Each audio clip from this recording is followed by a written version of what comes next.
Railway स्वागत है आपका आपके यूट्यूब चैनल एम रेलवे में। तो आज हमारा क्लास नंबर 12 है। ठीक है, क्वेश्चन आंसर सीरीज में जो हमने स्टार्ट कर रखा है 1000 प्लस क्वेश्चन आंसर, तो उसमें आज हमारा क्लास नंबर 12 है। तो आप लोगों को मैं बता दूं कि ये जो क्वेश्चंस है ये ऑलरेडी आप टेस्ट दे सकते हो मेरे एंड्रॉयड एप्लीकेशन पे, वो भी फ्री में। ठीक है, आप चाहो तो एंड्रॉयड एप्लीकेशन डाउनलोड कर लो, अदरवाइज जो लिंक डिस्क्रिप्शन बॉक्स में दे रखी है उस पर आप रजिस्टर कर सकते हो और ये क्वेश्चंस आप वहाँ पर जो है टेस्ट लगा सकते हो। टेस्ट सीरीज जब हो जाएगी तो आपको पता ही चल जाएगा कि आप लोग का कितना कंसेप्ट क्लियर है एंड ऑल। तो अगर आपने अभी तक टेस्ट सीरीज नहीं दी है ये टेस्ट प्लीज अटेम्प्ट कर लेना। ठीक है, ये टेस्ट अटेम्प्ट कर लेना, लिंक डिस्क्रिप्शन बॉक्स में, और बाद में वापस आना और यहाँ पे जो मैं एक्सप्लेनेशन दूंगी वो अच्छे से आप लोगों को देखना है। और पहले से ही अगर आपने टेस्ट दे रखा है तो आप एक्सप्लेनेशन देखोगे ऑब्वियसली, क्योंकि बहुत सारे क्वेश्चन आपके गलत भी हो सकते हैं, क्योंकि यहाँ पे थोड़ा सा क्वेश्चन का लेवल मैंने थोड़ा हाई रखा है। ओके, चलो स्टार्ट करते हैं। तो क्वेश्चन नंबर 1 क्या कह रहा है, tenure of the controller and auditor general of India. तो कैग जो होता है, ठीक है, controller and auditor general of India जो है, इनका टेन्योर कितना टाइम का होता है? तो ये होता है आपका पूरा 6 साल का। ठीक है, 6 साल का या फिर 65 ईयर्स ऑफ एज। ठीक है, 65 ईयर्स ऑफ एज। तो यहाँ पे सही ऑप्शन क्या होगा? Option A is the right answer over here. जो भी पहले आ जाए, ठीक है, जो भी पहले आ जाए वहां पर वो रिटायरमेंट हो जाता है। अगर कोई 62 ईयर्स के एज में ही कैग बन रहा है, ठीक है, जैसे अभी कौन है कैग, आपके जेसी मुर्मू जी है। तो सपोज वो 62 ईयर्स के, तो वो उनके पास ज्यादा वक्त नहीं, वो 6 साल का पूरा टेन्योर नहीं देंगे। 65 ईयर्स में ही 3 साल का टाइम हो जाएगा और फिर वो रिटायर्ड हो जाएंगे, बिकॉज 65 ईयर्स उनकी एज हो चुकी होगी। इस तरह से तो ये बहुत ही इंपॉर्टेंट क्वेश्चन है। ये यूपीएससी सीडीएस के पेपर में बहुत बार पूछा गया है और वेरियस एग्जाम्स में भी पूछा गया है, दैट्स व्हाई मैंने ये क्वेश्चन को रखा है। Next question, financial emergency is impose by which article of the Indian constitution. ठीक है, तो जो फाइनेंशियल इमरजेंसी है, देखो 3 टाइप की इमरजेंसी होती है, नेशनल इमरजेंसी, स्टेट इमरजेंसी और फाइनेंशियल इमरजेंसी। तो यहाँ पे पूछा है कि फाइनेंशियल इमरजेंसी का आर्टिकल बताओ। तो फाइनेंशियल इमरजेंसी का आर्टिकल है 360। ठीक है, आर्टिकल 360 है आपका फाइनेंशियल इमरजेंसी। तो ये याद रखना है आप लोगों को, ये थोड़ा सा इंपॉर्टेंट है। आज तक इंडिया में कभी फाइनेंशियल इमरजेंसी लगी नहीं है। वैसे एक माहौल बना था 1991 में कि हाँ फाइनेंशियल इमरजेंसी लग जाती, लेकिन जब then governor of the RBI Manmohan Singh ji, उनके कुछ अच्छे डिसीजन की वजह से फाइनेंशियल इमरजेंसी इंडिया में नहीं लगी। तो यहाँ पे सही आंसर होगा option D is the right answer over here. Next question क्या कहा जा रहा है, what doctor B R Ambedkar said about article 356। तो सबसे पहले तो जान लो आर्टिकल 356 किस बारे में। तो ये है आपका स्टेट इमरजेंसी के बारे में। किस बारे में? स्टेट इमरजेंसी, जो अम, राज्यों में आपातकाल लगाया जाता है उसके बारे में। तो आर्टिकल 356 के बारे में doctor B R Ambedkar ji ने कहा था। ये एक अ, एक जो है डेड लेटर है। क्या है? एक डेड लेटर और डेड लेटर, तो याद रखना है। आजकल क्वेश्चन बहुत ऐसे बन रहे हैं कि जिसमें किसी ने किसी के बारे में, लाइक किसी जैसे गांधी जी ने किसी आंदोलन के बारे में कुछ कहा हो, या फिर बी आर अम्बेडकर साहब ने किसी के बारे में कुछ कहा हो, तो एक स्टेटमेंट जो भी पास कर रखी है उन्होंने, उसके बारे में क्वेश्चन बहुत ज़्यादा पूछा जा रहा है। तो ये एक्सट्रीमली इंपॉर्टेंट है और नया क्वेश्चन है ये, तो प्लीज़ इसको आप रिकॉर्ड करके रख लेना अपनी नोटबुक में। Okay, next question, at the time of state emergency, जब राज्य में आपातकाल की सिचुएशन लग जाती है, तब स्टेट लिस्ट के जो मैटर्स है वो कौन से लिस्ट में कन्वर्ट हो जाते हैं। तो देखो, जो स्टेट लिस्ट है, 3 टाइप की लिस्ट होती है। एक होता है आपका यूनियन लिस्ट, दूसरा होता है स्टेट लिस्ट और तीसरा होता है कॉन्करेंट लिस्ट। यूनियन लिस्ट में वो मामले होते हैं जिसमें सेंट्रल गवर्नमेंट का अधिकार होता है उसके ऊपर लॉ बनाने का, उसके ऊपर किसी भी तरह से कोई भी डिसीजन लेने का। स्टेट लिस्ट में वो मैटर होते हैं जिसमें स्टेट लेजिस्लेचर माने विधानसभा और आपकी विधान परिषद, ये जो स्टेट लेजिस्लेचर है वो फैसले ले सकता है। तो यहाँ पे पूछा जा रहा है कि अगर स्टेट इमरजेंसी लग जाती है तो क्या होगा। तो कॉन्करेंट लिस्ट में क्या होता है? कॉन्करेंट लिस्ट में ऐसे मामले होते हैं जिसमें स्टेट गवर्नमेंट और सेंट्रल गवर्नमेंट दोनों मिलके किसी भी तरह से वहां पर फैसले ले सकता है। जैसे एजुकेशन एक ऐसा मुद्दा है जो कॉन्करेंट लिस्ट में आ जाता है। तो एजुकेशन के लिए सेंट्रल गवर्नमेंट भी अपने एक तरह से ओपिनियन रख सकता है और स्टेट गवर्नमेंट भी रख सकता है। ओके, तो ये सारी चीजें। तो यहाँ पे पूछा जा रहा है कि अगर स्टेट में इमरजेंसी लग जाती है तो स्टेट लिस्ट किस चीज में कन्वर्ट हो जाती है। तो ये हो जाती है यूनियन लिस्ट में, क्योंकि स्टेट में जब इमरजेंसी लगती है तो स्टेट का उतना अधिकार नहीं होता है, सारी चीजें पार्लियामेंट के हाथ में आ जाती है, दैट्स व्हाई यूनियन लिस्ट में कन्वर्ट हो जाता है। ध्यान रखना है, कॉन्करेंट लिस्ट कभी नहीं सोचना है। स्टेट लिस्ट में स्टेट का कुछ जब स्टेट इमरजेंसी होती है तो स्टेट का कुछ भी लेना देना नहीं होता है, सारा कुछ जो है पार्लियामेंट के हाथ में आ जाता है। Next question, state emergency is impose at the most of most for how many years, तो at most for how many years ऐसा पूछा जा रहा है। तो देखो स्टेट इमरजेंसी जो है वो ज़्यादा से ज़्यादा 3 साल तक लगाई जा सकती है। कितने? सिर्फ़ और ज़्यादा से ज़्यादा 3 साल तक, वैसे कम से कम 1 साल तक लगती है। 6-6 महीने की यूनिट में, लेकिन अगर बहुत लंबा खींचना चाहो तो वो सिर्फ़ और सिर्फ़ 3 साल तक लग सकती है, उससे ज़्यादा नहीं लगेगी। तो यहाँ पे आएगा 3 years is the right answer over here, option B is the right answer. Next question देखो, which article of the constitution allows president's rule in the state? तो अगर स्टेट इमरजेंसी लगानी है तो कौन-सा आर्टिकल है जो अलाउ करता है प्रेसिडेंट को एक तरह से स्टेट इमरजेंसी लगाने के लिए? तो वो है आर्टिकल आपका आर्टिकल 356। नेशनल इमरजेंसी के लिए कौन-सा आर्टिकल? आर्टिकल 352। स्टेट इमरजेंसी के लिए कौन-सा आर्टिकल? आर्टिकल 356 और आपका फाइनेंशियल इमरजेंसी के लिए आर्टिकल 360। तो 4-4 का गैप है, तो याद रहने में बहुत आसानी जाएगी आपको। तो इसको एज़ इट इज़ आज का आज याद कर लो। ओके बच्चों, नेक्स्ट क्वेश्चन देखो। The article 356 should be the instrument of what? तो जो हमारा राज्य में आपातकालीन सिचुएशन अगर आ जाती है, तो वो कौन-सा इंस्ट्रूमेंट माना जाता है? ये भी एक नया क्वेश्चन लग रहा होगा आपको, तो ये एक इंस्ट्रूमेंट है लास्ट रिकोर्स। लास्ट रिकोर्स मतलब ये एक लास्ट एक तरह से समझो जैसे कुछ चारा नहीं बचा पार्लियामेंट के हाथ में, प्रेसिडेंट के हाथ में अब कोई भी ऑप्शन नहीं है और बस यही एक हम जो है राज्य में आपातकाल घोषित कर सकते हैं। इसे कहते हैं लास्ट रिकोर्स। ये यूपीएससी पे पूछा गया क्वेश्चन है। 96 का पेपर मैंने उठाया था, तो उसमें मुझे क्वेश्चन मिला था, दैट्स व्हाई मैंने ये एज़ इट इज़ यहाँ पे दिया है। तो हो सकता है कि ये क्वेश्चन फिर से रिपीट किया जाए। अब यूपीएससी में तो रिपीट नहीं करेगा इतना आसान क्वेश्चन, लेकिन बाकी एग्ज़ाम्स में रिपीट कर सकता है। Okay, next question, which commission is to establish for the centre and state relationship in 1983? तो देखो 1983 के पहले स्टेट गवर्नमेंट और सेंट्रल गवर्नमेंट जो है इतना लड़ा करती थी कि ये मामले हमारे, वो मामले हमारे। स्टेट और सेंटर का जो रिलेशनशिप था वो बहुत बुरा था, क्योंकि उस टाइम पे भी ऐसा था ना कि जो है सेंट्रल गवर्नमेंट अपनी मनमानी नहीं कर सकती थी, स्टेट गवर्नमेंट अपनी मनमानी कर रहा था, तो ये थोड़ा-सा एक टसल टाइप था। तो 1983 में बना थी आपकी सरकारिया कमीशन, ठीक है? सरकारिया कमीशन बनी थी, इन्होंने बहुत बड़ा एक 1600-1700 पन्नों का एक पूरा रिपोर्ट जारी किया था और उस रिपोर्ट में उन्होंने स्टेट और सेंट्रल गवर्नमेंट किस तरह से अपने रिलेशन को मेंटेन कर सके, किस तरह से कौन-सा चीज़ सेंट्रल गवर्नमेंट हैंडल करे, कौन-सा चीज़ स्टेट गवर्नमेंट हैंडल करे, इसके बारे में बताया था। तो एग्जाम में बहुत बार क्वेश्चन बनता है सरकारिया कमीशन के बारे में। तो Sarkaria commission is for centre and state relations and it is establish in 1983। Sarkaria जो है ये एक जस्टिस हुआ करते थे, ठीक है, जज हुआ करते, रिटायर्ड जज, उनको एज अध्यक्ष बनाया गया था इस कमीशन का, ठीक है।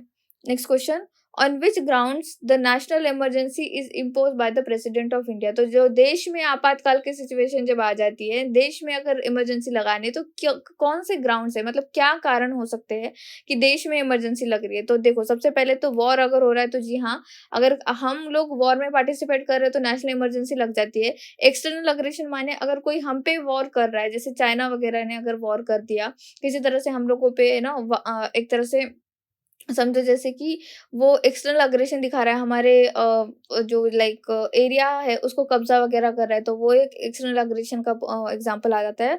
और आर्म रिबेलियन, अगर सशस्त्र सशस्त्र जो है विरोध हो रहा है, लोगों ने हथियार उठा लिए हैं और वो रास्ते पे आ गए हैं, तो ये भी एक नेशनल इमरजेंसी का एक रीजन होता है। तो ये 3 भी रीजन है नेशनल इमरजेंसी डिक्लेयर करने के लिए। तो यहाँ पे आंसर होगा ऑल ऑफ द अबव। अब ये क्वेश्चन डालने का मेरा यही एक मोटो था कि आपको सारे के सारे रीज़न इकट्ठा ही एक ही क्वेश्चन में याद हो जाए, ठीक है? इकट्ठा ही एक ही क्वेश्चन में याद हो जाएँगे ना, तो आपको ज़्यादा लाइक कि बर्डन नहीं लेना पड़ेगा अपने दिमाग पे। Okay, next question, the national emergency proclamation should be passed by both the houses by special majority within of its issue. देखो क्या होता है कि जब भी नेशनल इमरजेंसी डिक्लेयर करनी है, तो प्रेसिडेंट जो है वो एक प्रोक्लेमेशन जारी करते हैं। प्रोक्लेमेशन का क्या मतलब होता है? एक आदेश जारी करते हैं। तो वो आदेश जब जारी करते हैं, तो वो आदेश जारी करने के 1 महीने के अंदर-अंदर बोथ द हाउसेस माने लोकसभा और राज्यसभा ये दोनों मिलके स्पेशल मेजॉरिटी से उस आदेश को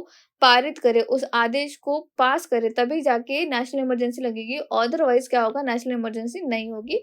नेशनल इमरजेंसी एक तरह से रिवोक की जाएगी। तो it is answer is 1 month, ठीक है? 1 month of its issue. Next question. In case of national emergency, state list shall be come. तो शैल बिकम व्हाट?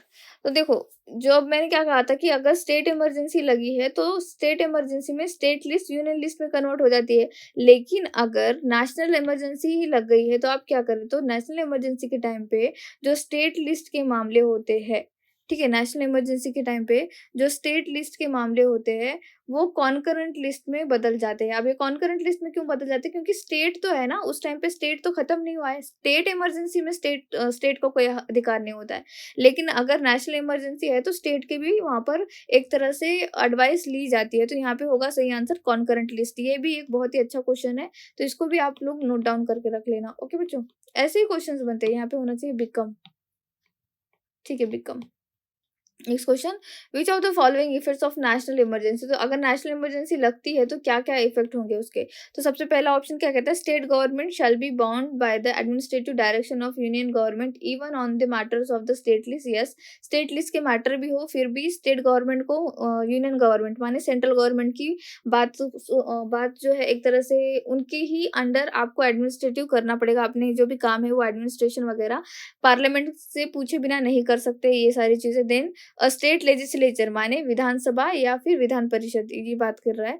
तो state legislature shall make law under the supervision of parliament. Yes, और law shall be made by the parliament itself. जी हाँ, जब national emergency लग जाती है, तो स्टेट लेजिस्लेचर का जो है, एक अगर वो किसी तरह का लॉ बनाना भी चाहता है, तो उसको पार्लियामेंट का एक तरह से एडवाइस लेना पड़ेगा, या फिर ऐसा होगा कि पार्लियामेंट ही किसी तरह से लॉ बना के भेज देगी स्टेट को, और स्टेट को वो फॉलो करना पड़ेगा।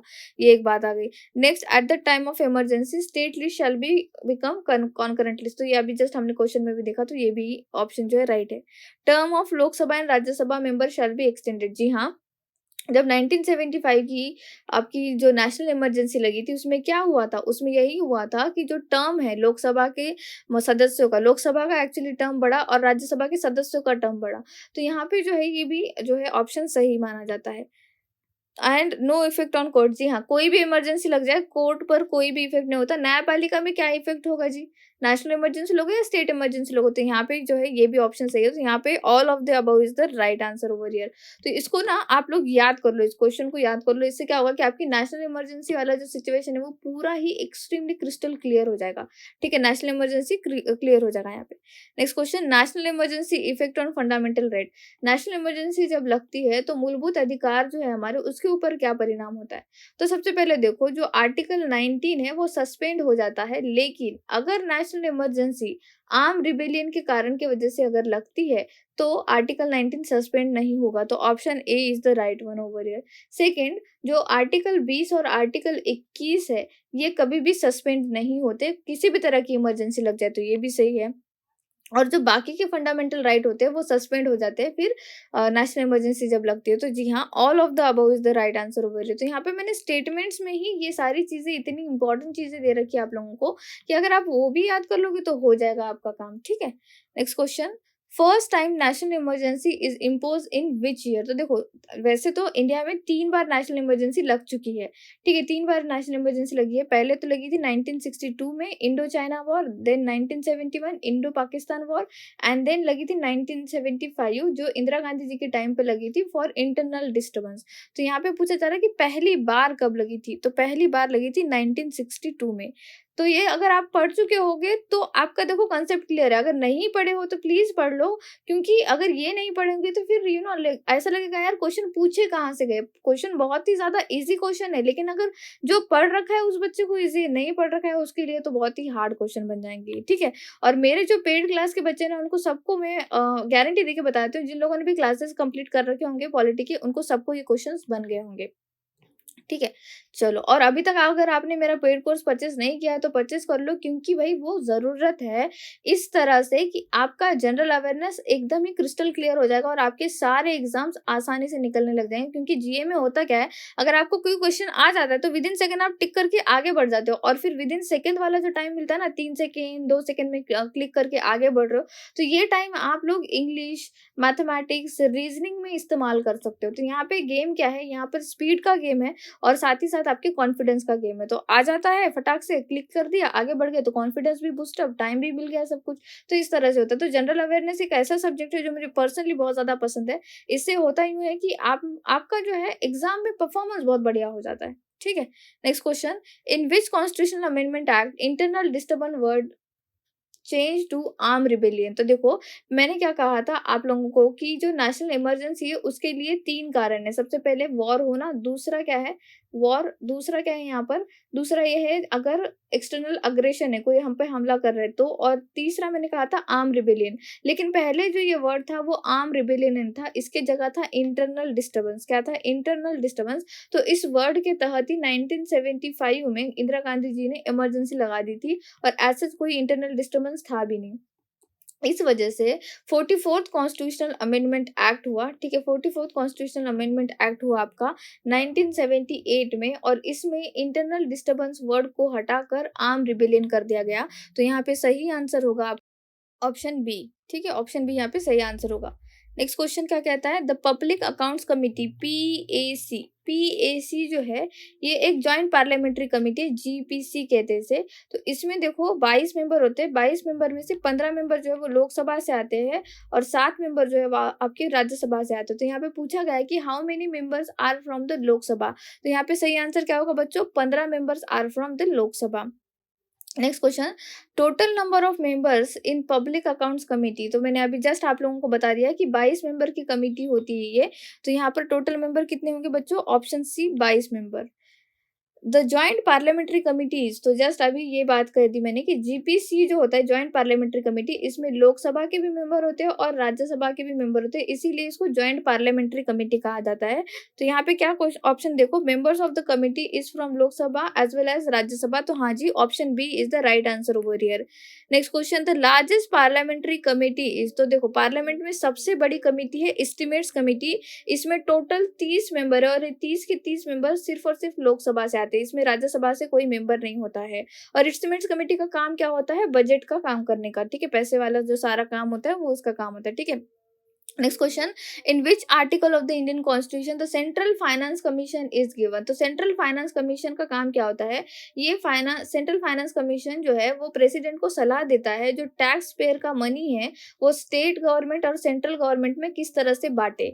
तो ये जो है सेंट्रल फाइनेंस कमीशन, ये आपका आता है आर्टिकल 280 में। ये इतनी बार क्वेश्चन पूछा गया, हजारों करोड़ों बार क्वेश्चन पूछा गया सेंट्रल फाइनेंस कमीशन का आर्टिकल। तो प्लीज इसको याद कर लो बच्चों एज इट इज। ओके बच्चों, थैंक यू सो मच। अभी ये देखो यहाँ पे तो आंसर मिलेंगे आप लोगों को। वैसे ये आपने अगर टेस्ट दे रखा होगा तो होप सो कि आपको सारे क्वेश्चंस बने होंगे। अगर नहीं बने हैं तो प्लीज जाके अच्छे से पढ़ाई कर लो। पॉलिटी ऐसे नहीं कि इजीली सब कुछ बन जाएगा आप लोगों का। अगर पॉलिटी अगर सिंगल सब्जेक्ट भी पढ़ना चाहते हो तो लिंक डिस्क्रिप्शन बॉक्स में है मेरा एंड्रॉइड एप्लीकेशन डाउनलोड करने की, वहां से डाउनलोड करके सिंगल आप एक सब्जेक्ट भी मुझसे पढ़ सकते हो। ओके बच्चों, thank you so much for watching. Please subscribe my channel, share this